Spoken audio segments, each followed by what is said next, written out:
Kita akan menyimak sebagian firman Tuhan. Saudara, menjelang hari Natal kita perlu mempersiapkan diri ya. Saudara, jangan sampai Natal yang kita rayakan itu hanya menjadi satu kebiasaan perayaan yang tidak mempunyai arti ya. Seperti saudara kalau lihat di balik kekristenan ini ada kelompok, maaf saya masih pakai ini, tapi yang lain kayak gini ya. Saya masih ada kelompok yang merayakan, tetapi dengan tujuan yang berlawanan dengan kelahiran Kristus. Ya, waktu ada arti saudara, kadang ada hal-hal yang kelihatannya sama tetapi tidak sama.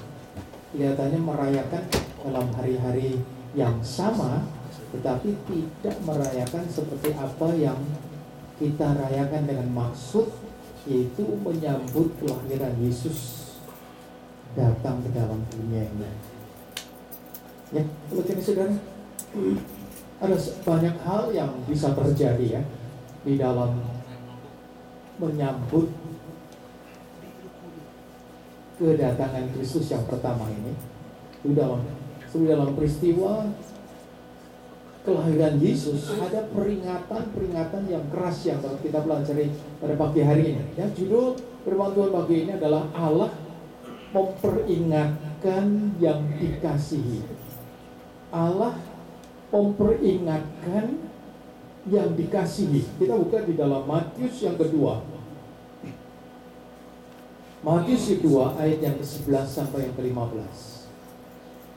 Matius yang kedua ayat yang ke-11 sampai yang ke-15. Kita berdiri sama-sama, kita baca ayat ini. Kaum pria baca yang ganjil, kaum wanita baca yang genap. Ya.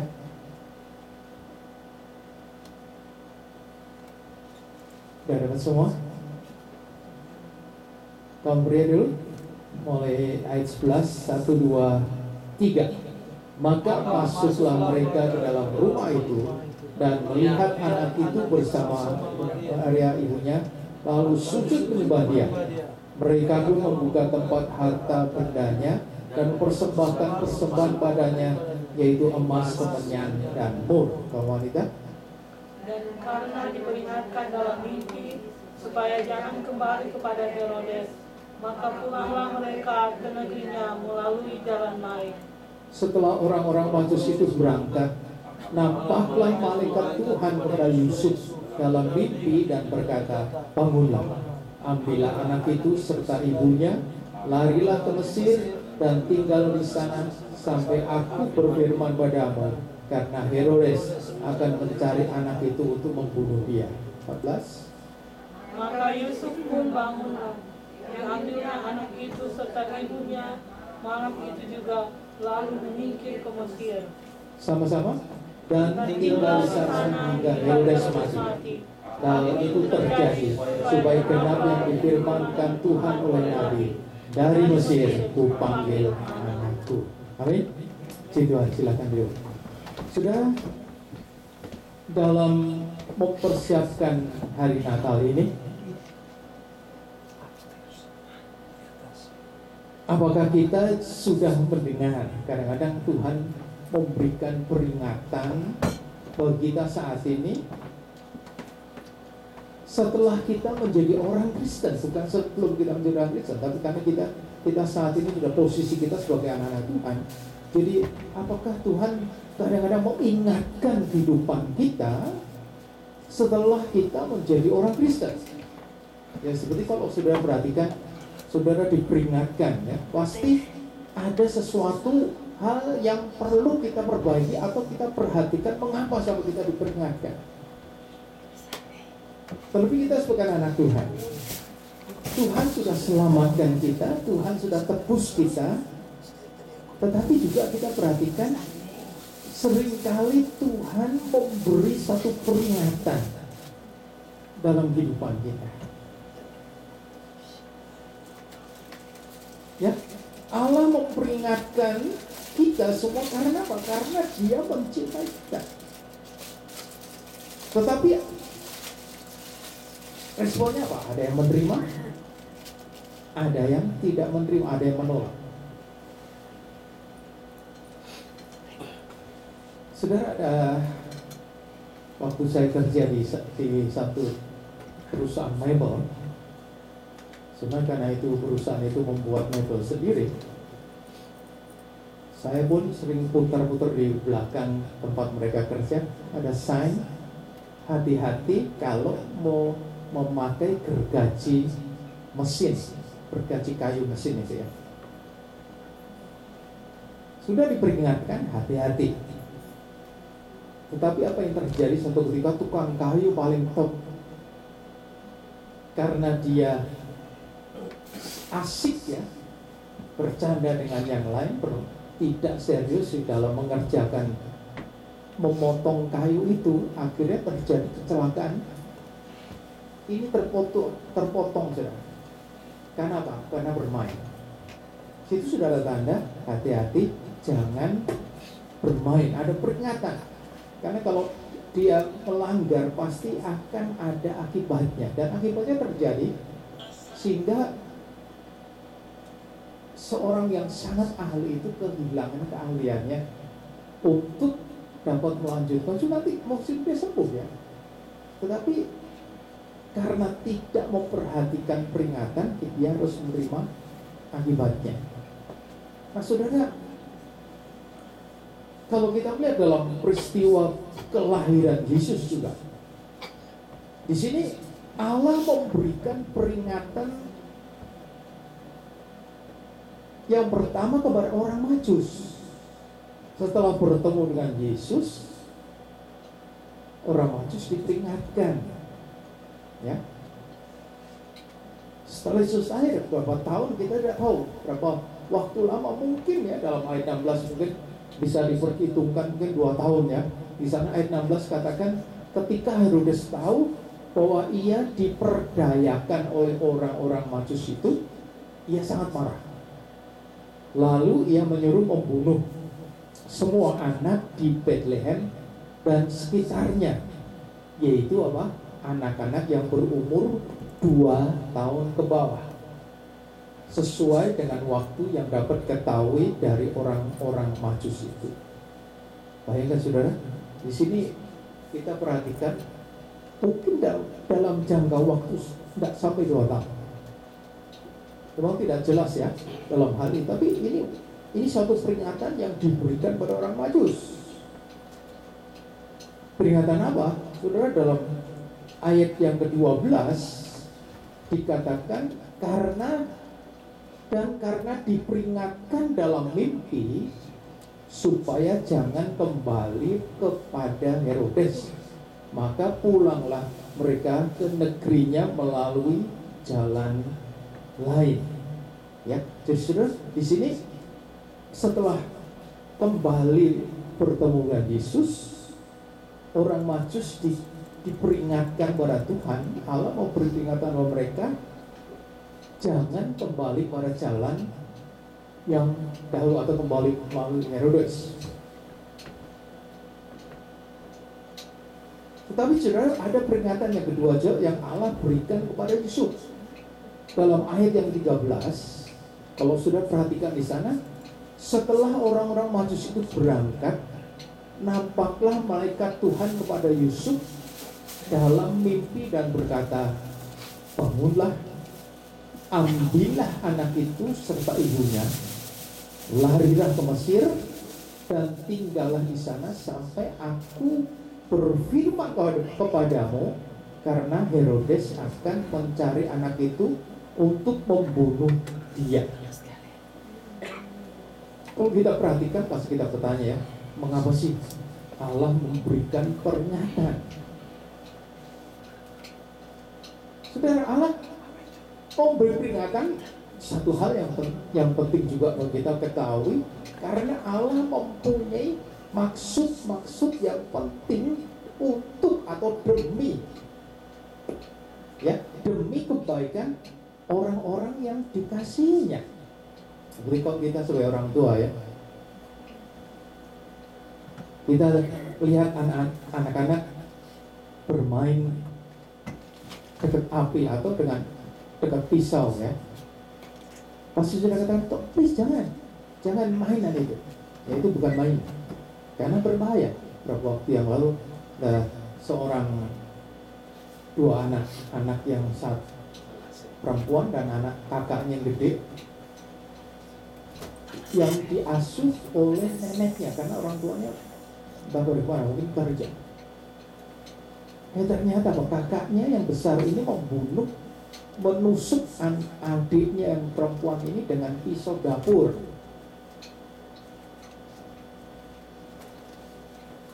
Latar belakang kakaknya ini kena autisme ya, jadi sudah tidak sehat juga, tapi perlu tapi dia katakan hari-hari biasa mereka hidup bahagia biasa, ada sesuatu. Tapi terjadi pada hari itu anak itu melakukan sesuatu yang tidak benar.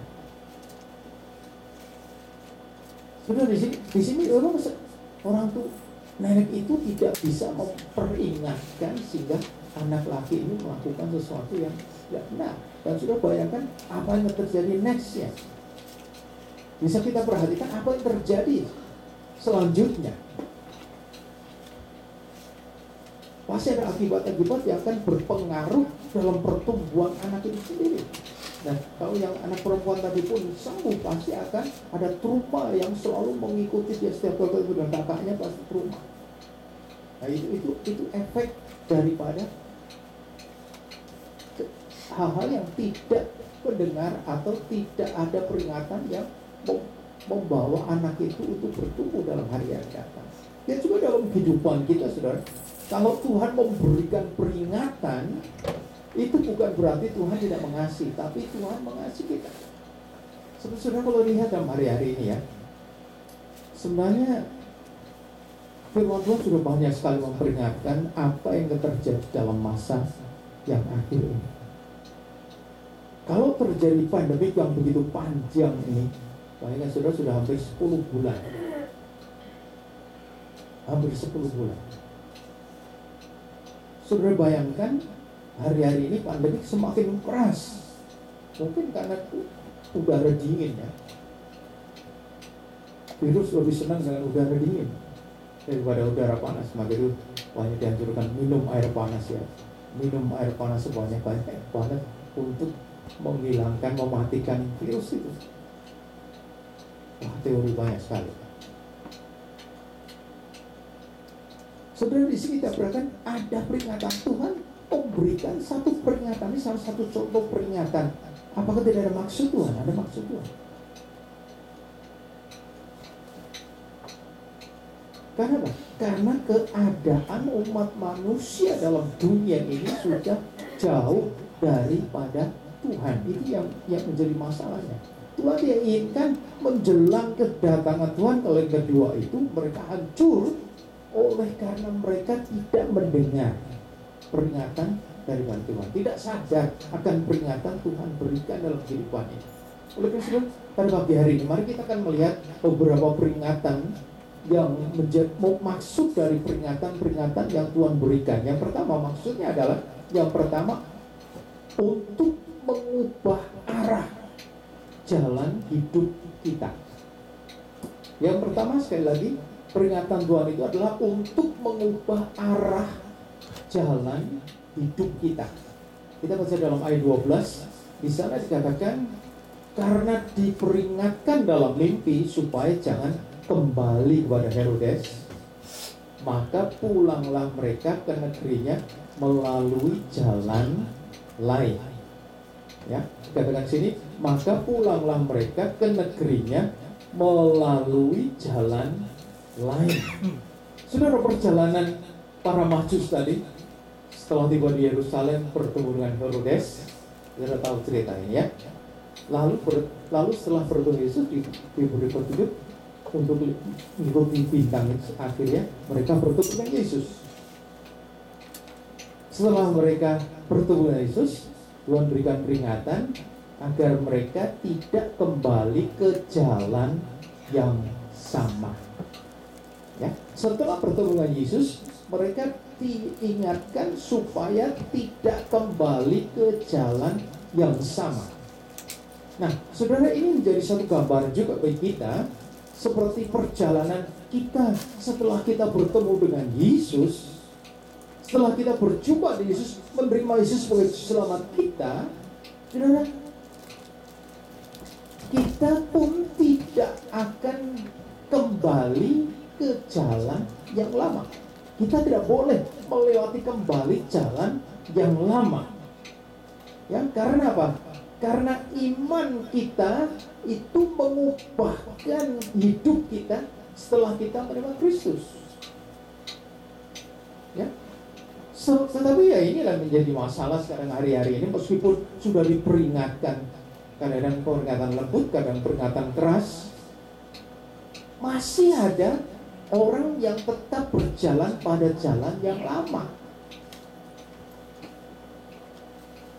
Saudara sering ya, saudara, kalau saudara melihat anak saudara melakukan sesuatu yang tidak baik, saudara peringatkan, tidak berubah-ubah. Sering kan kita perhatikan. Nah, ini juga menjadi satu peringatan kita sebagai orang tua. Kadang-kadang jengkel sekali ya. Kita tidak senang melihat mengapa dia tidak berubah.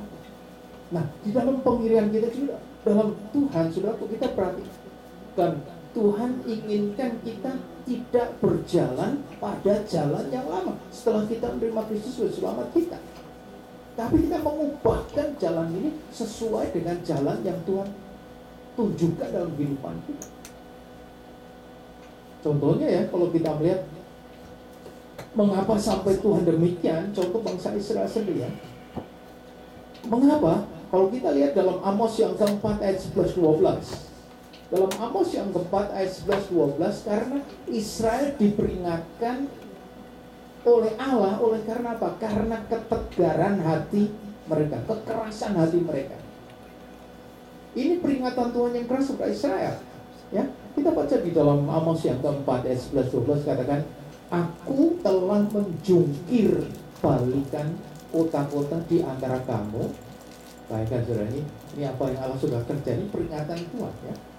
Seperti Allah menjungkir balikan Sodom dan Gomora, sehingga kamu menjadi seperti puntung yang ditarik dari kebakaran, namun kamu tidak berbalik kepadaku. Demikian firman Tuhan. Sebab itu demikianlah akan kulakukan kepadamu Israel, oleh karena aku akan melakukan yang demikian kepadamu, maka bersiaplah untuk bertemu dengan Allahmu, hai Israel. Ya, ini satu hal yang Tuhan kerjakan. Kenapa? Kekerasan hatinya sudah diperingatkan sampai dijungkir balikan kota-kota mereka, tetapi sudah mereka tidak mau berbalik. Jadi hidupnya sebenarnya seperti puntung rokok ditarik dari api ya. Tetapi mereka tidak mau berbalik. Dan Tuhan mengingatkan apa risikonya, sehingga Tuhan katakan bersiaplah untuk bertemu dengan Allah. Itu ada sesuatu yang Tuhan akan lakukan. Bersiap. Saudara, sebenarnya kalau segala sesuatu dalam kehidupan kita ini kita diperingatkan, kadang kita sadar ya, wah, aku telah lakukan sesuatu yang salah. Jika Tuhan peringatkan, tadi saya katakan, bukankah Tuhan tidak mengasihi, karena Tuhan mengasihi kita. Tapi kadang-kadang ya reaksinya kita apa? Marah. Betul. Enggak, kalau kita diperingatkan sekali marah. Wah, Tuhan ini, oh aduh. Ini kan situasi yang demikian. Ya, kita sebenarnya membela diri kita sendiri, perasaannya kita lebih benar dari Tuhan. Tapi ini kemanusiaan kita. Tuhan pun membela kita dengan mati di atas kayu itu, harganya mahal sekali. Maka Tuhan tidak mau ya saudara, something kita ini satu makhluk yang sangat berharga di hadapan Tuhan, kita dibuang begitu saja tanpa ada artinya, tidak mau. Karena kita berarti sekali dapat Tuhan. Waktu saudara perhatikan di sini. Tapi Tuhan ingatkan, siaplah untuk bertemu dengan Allah. Ini bukan untuk bertemu makan bersama, enggak, saudara. Saudara tahu artinya ini. Yang akan kita alami kalau kita tidak mau kembali. Karena apa, saudara? Di sini Tuhan mengingatkan kita. Karena apa? Rasul Paulus mengingatkan dalam Roma 6 ayat 23, katakan bahwa sebab upah dosa itu apa? Maut. Ini yang Tuhan tidak inginkan kita hancur oleh karena maut. Hidup dalam dosa akhirnya kita mengalami maut. Sudah nggak ada yang dapat tolong kalau kita tidak datang kepada Tuhan. Di luar Yesus kita tidak akan mampu melakukan apapun yang bisa terjadi dalam hari-hari ini.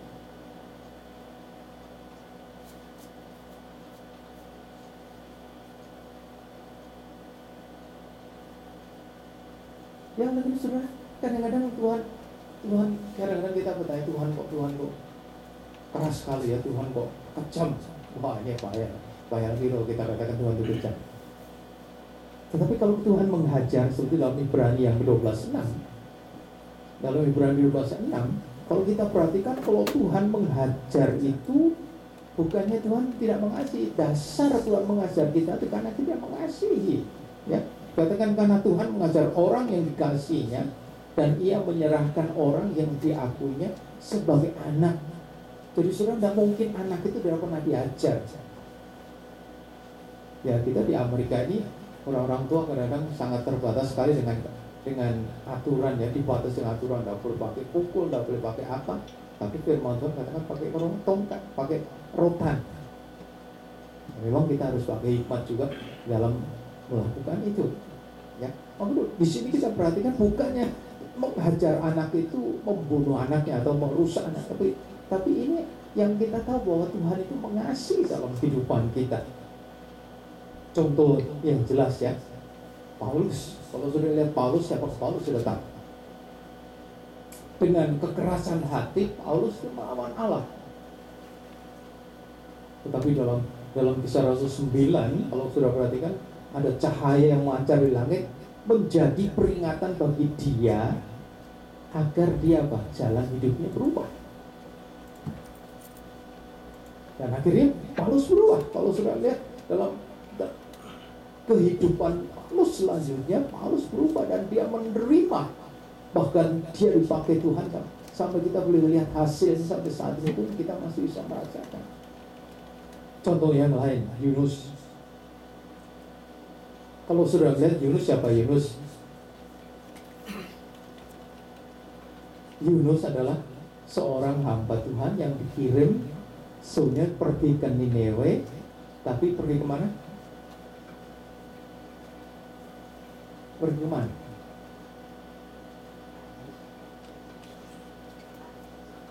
Mana?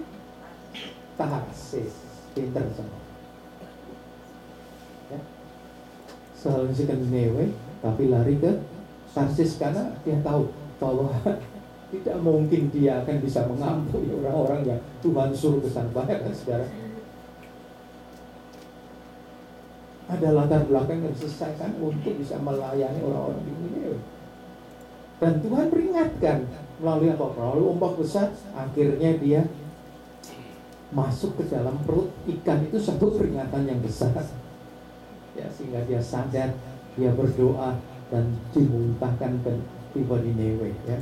Jadi saudara, ini kalau kita perhatikan apa yang terjadi dengan taat pada perintah itu, akhirnya Niniwe diselamatkan. Begitu banyak orang diselamatkan, ya. Peringatan. Jadi saudara, kalau kita melihat di sini, peringatan itu adalah, maksud Tuhan adalah untuk mengubah jalan kehidupan kita. Maksud seringkali kalau Tuhan berbicara sesuatu bagi kita, ya, setelah kita menerima Yesus sebagai Selamat kita, jangan tutup telinga. Karena di balik semua itu kadang-kadang Tuhan kok berat, ya. Kadang-kadang kita kan seperti Yunus mungkin. Tuhan, kenapa sih saya harus ke Nineveh, bukan ke Tarsis saja ya? Nah, harus Nineveh karena ada something di balik itu, karena ada sesuatu yang tidak mungkin dia lakukan di Nineveh. Tetapi Tuhan ingatkan melalui ikan agar melakukan perintah apa yang Tuhan kehendaki. Kalau tidak, saudara, mungkin Yunus sudah hancur ya dalam pelayanan. Dan ini menjadi hal yang perlu kita perhatikan dalam hari-hari ini juga ya. Kalau Tuhan masih peringatkan kita, berarti saudara kita boleh melihat dalam kehidupan kita apa sih yang kurang benar di hadapan Allah. Apa yang kira-kira tidak benar. Mungkin kalau cuma sekali, mungkin kita bisa lupa ya peringatan itu. Mungkin, tapi kalau sering, berapa kali berbicara, berapa kali peringatkan kita seolah malah tutup telinga ya, semakin tutup telinga. Apakah Tuhan akan diam? Tidak. Karena saudara sudah dibeli dengan harga mahal, tidak mungkin saudara akan dibuang begitu saja, tidak. Karena di balik semua peringatan itu ada sesuatu yang penting yang Tuhan akan kerjakan dalam kehidupan ini. Saudara, kalau Tuhan peringatkan, mari kita melihat dalam kehidupan apa yang sebenarnya harus aku kerjakan, apa yang harus aku ubahkan dalam kehidupanku supaya aku bisa berjalan seturut dengan kehendak Tuhan. Maksud yang kedua, peringatan itu adalah untuk melindungi dari kuasa yang menghancurkan. Ya, untuk melindungi dari kuasa yang menghancurkan. Ya, saudara bayangkan peringatan yang diberikan seperti dalam ayat 13 tadi. Dalam ayat 13 katakan, setelah orang-orang Majus itu berangkat, nampaklah malaikat Tuhan kepada Yusuf dalam mimpi dan berkata, bangunlah, ambillah anak itu serta ibunya, larilah ke Mesir dan tinggallah di sana sampai aku berfirman padamu, karena Herodes akan mencari anak itu untuk membunuh dia. Ya saudara, di sini ada satu peringatan yang diterima oleh Yusuf. Dan bangun, Tuhan ini, saya kan barusan tidur enak-enak dibangunin. Nah saudara, waktu satu malam ada, waktu Ibu Linda ulang tahun itu ya, malam-malam jam 1:30 telepon bunyi ring.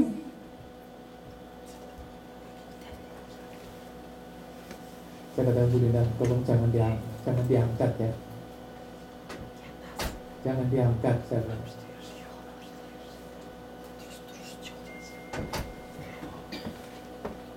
memang tidak diangkat, hanya sebenarnya maksudnya baik memang ya.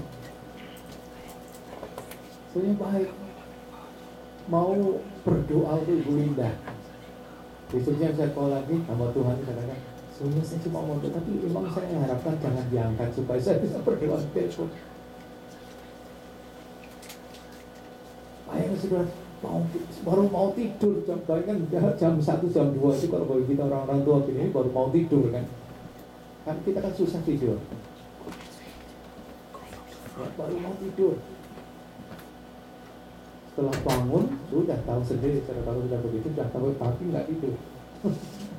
Ya, sudah bayangkan Yusuf baru tidur mungkin ya, karena bayangkan kalau bapak-bapak, ibu-ibu punya anak baby yang baru aja kan bisa tahu ya repotnya seperti apa ya.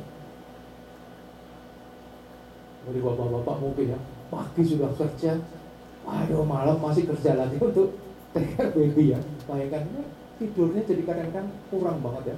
Sudah baru mau enak-enak tidur, Tuhan katakan bangun, ambillah anak itu serta ibunya, larilah ke Mesir dan tinggal di sana sampai aku berfirman padamu. Ya, bangun. Ini satu peringatan yang mungkin kadang-kadang kan kita mau ada terima kadang-kadang peringatan-peringatan yang keras gitu ya. Peringatan yang keras.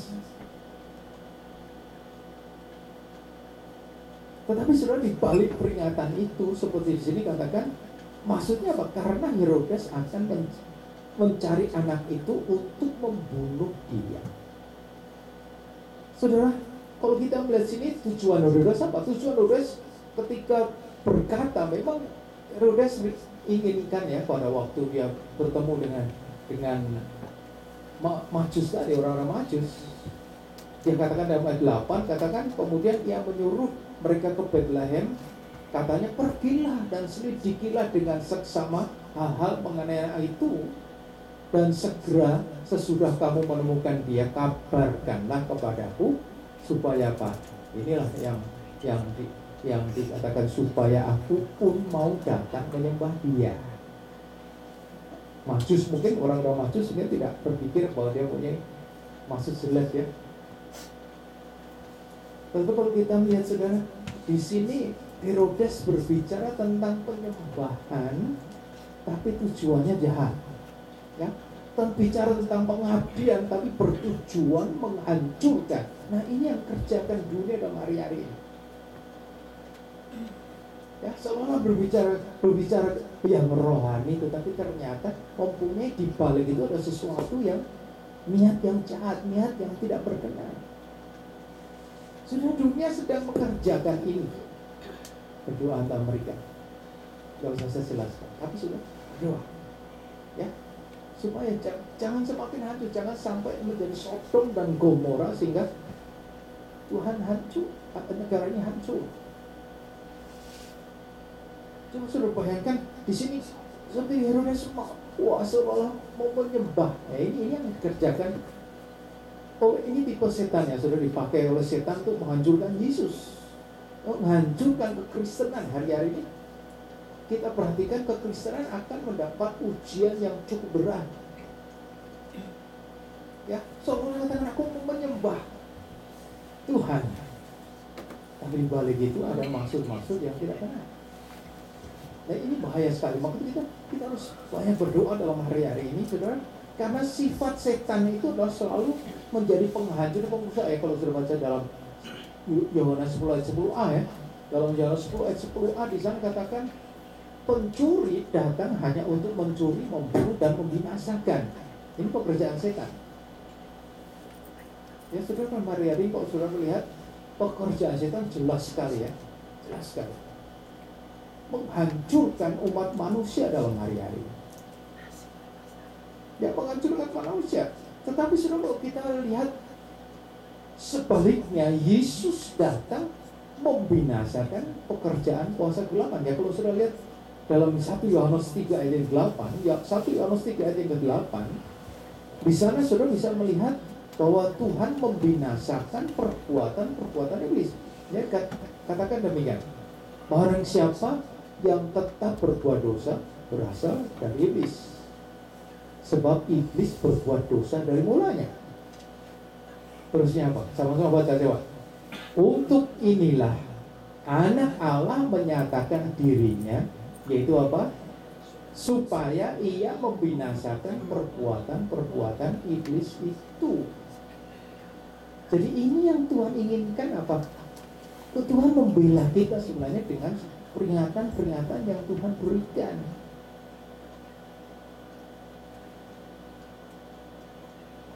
Kalau iblis tadi, Herodes tadi tipe daripada setan ya, selalu ingin menghancurkan. Katanya menyembah, mengabdi.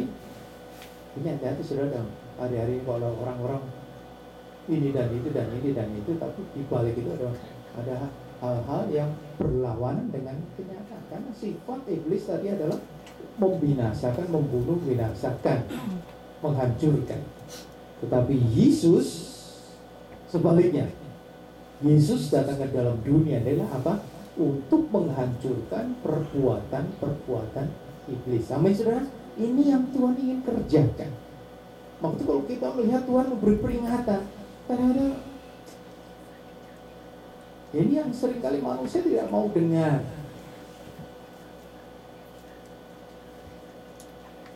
Ya, kadang-kadang kita tidak mau dengar. Akhirnya sudah mendapatkan masalah. Waduh, iya ya. Nah, coba tadi aku dengar. Ya kadang-kadang saudara, simpel aja, yang simpel aja ya. Kadang-kadang kan ada orang kalau musim dingin, hujan, snow, dingin, licin. Hari ini dingin sekali ya. Kalau sudah perhatikan, kadang-kadang hujan, sudah hujan, snow lagi kan jalan itu jadi licin. Katakan hati-hati, jangan keluar karena luar licin. Enggak apa-apa. Keluar nggak pakai sepatu boot, pakai sepatu biasa. Akhirnya sampai di luar main ski, akhirnya jatuh blek, masalah di kaki, retak di ini dan itu segala macam. Sudah diperingatkan. Sering terjadi begini ya, terjadi hal yang demikian. Karena seringkali kita tidak mau mendengar, akhirnya akibatnya kita yang mendapatkan atau menerima apa yang kita harus hadapi.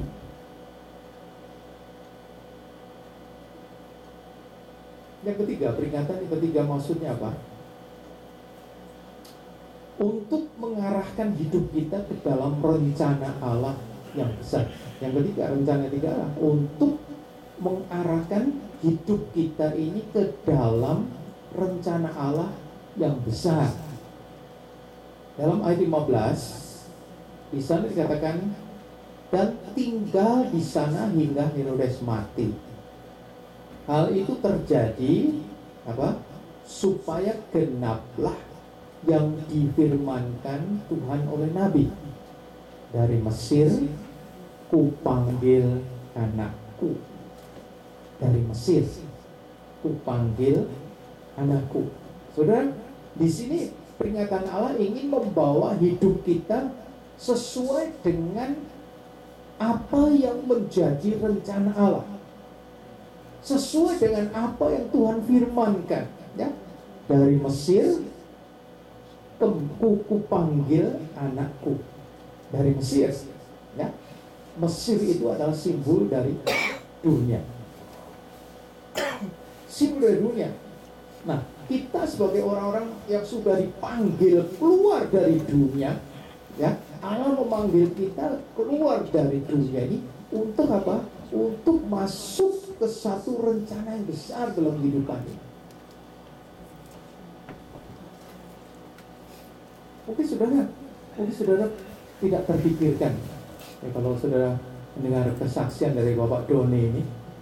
Latar belakang Bapak Doni siapa? Bapak Doni sering cerita latar belakangnya, orang yang begini-begini demikian. Tetapi saudara, sekarang dia menjadi seperti saat ini hamba Tuhan. Apakah terpikirkan dulu Doni seperti itu, kok sekarang seperti ini? Seperti Rasul Paulus, dulu Rasul Paulus seperti ini, kok sekarang Rasul Paulus seperti ini? Apa terpikirkan? Karena apa? Setelah kita menerima Kristus itu ada rencana Allah yang besar dalam kehidupan kita masing-masing. Ya, ada rencana Allah yang besar. Karena Allah ingin umatnya itu keluar dari dunia ini, dari Mesir dunia ini. Bukannya kita harus mati dulu baru enggak, tapi keluar masuk tidak hidup dalam keduniawian ini, untuk masuk melihat rencana yang besar dan berjalan sesuai dengan rencana Allah, ya, untuk mencapai rencana yang besar dalam kehidupan. Itu yang Tuhan mau. Tapi saudara, dalam hari-hari ini kalau kekristenan kita hanya begitu-begitu aja, tidak ada suatu perubahan apapun, apa gunanya kita menjadi orang Kristen? Apa gunanya rencana yang besar Allah yang besar yang Allah nyatakan itu kita tidak mau menjalani, tidak masuk di dalam rencana, termasuk dalam rencana Allah yang besar. Emang saudara, kita tidak luput sebagai manusia masih hidup dalam dunia ini, kita tidak luput dari masalah-masalah kehidupan dunia. Ya, apa yang terjadi dalam hari ini tentang pandemi dan semuanya, efeknya kita rasakan. Kita harus pakai masker, kita harus masih jarak dan semua itu kita pun harus mengikuti aturan-aturan yang supaya ya itu yang harus kita lakukan demi juga kebaikan kita juga.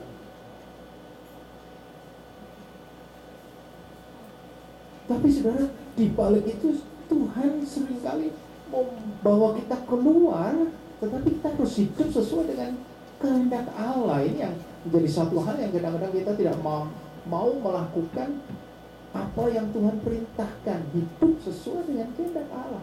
Karena apa saudara, tanpa mengetahui kehendak Allah, bagaimanakah kita bisa melihat rencana Allah yang semakin besar yang akan dinyatakan dalam kehidupan kita masing-masing. Saudara, sebelum saya ke Amerika ini memang saya punya pemikiran yang berbeda dengan kenyataan yang saya harus hadapi dalam hari ini.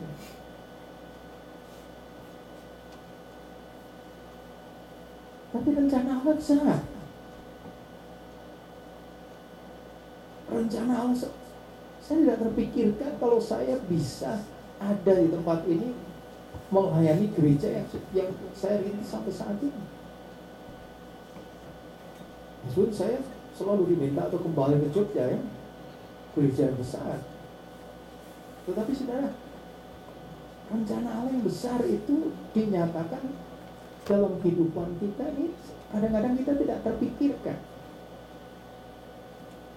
Kalau kita tidak hidup dalam kehendak Allah, kita tidak bisa mengerti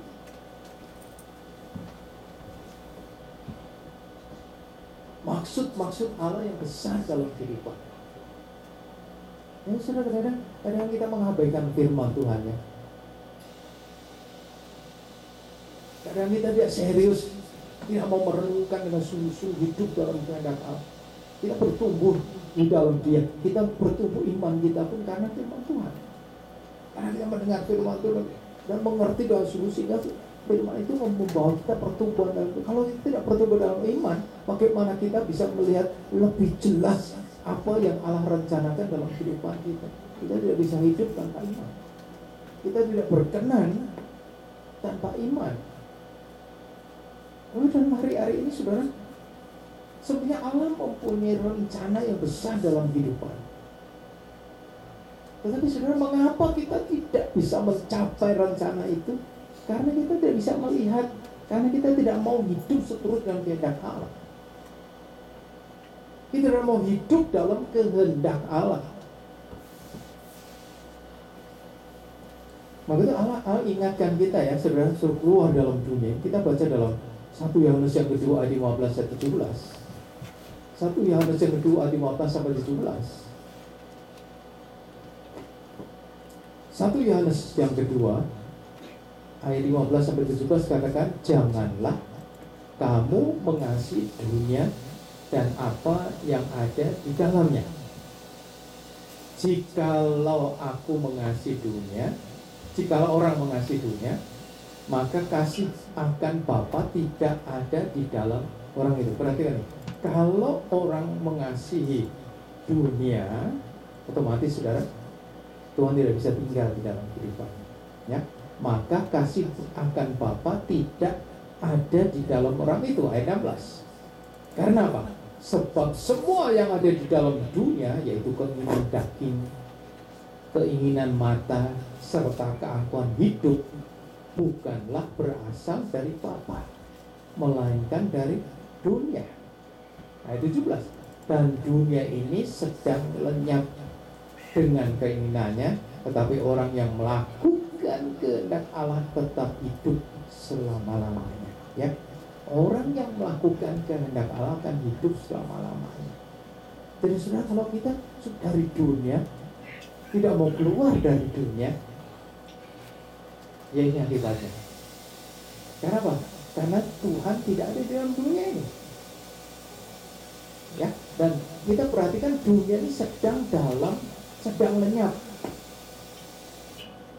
Sedang lenyap dengan keinginannya. Dunia ini sedang, saudara jangan pikir dunia ini tidak akan lenyap. Dunia akan lenyap satu kali kelak, semuanya akan berakhir. Tetapi di sini katakan orang yang melakukan kehendak Allah akan tetap hidup selama-lamanya. Amin, saudara. Oke, saudara, di sini bagaimana kehidupan? Apakah kehidupan ini sudah dipimpin oleh firman? Setelah kita menerima Kristus sebagai selamat kita, apakah kita telah mendengar peringatan-peringatan Kristus yang selalu datang dalam kehidupan kita? Karena banyak ya, melalui masalah-masalah saat ini ada pandemi, ada mungkin sesuatu yang terjadi yang tidak ingin terjadi, atau kita sedang diserang satu penyakit yang berat dalam kehidupan kita.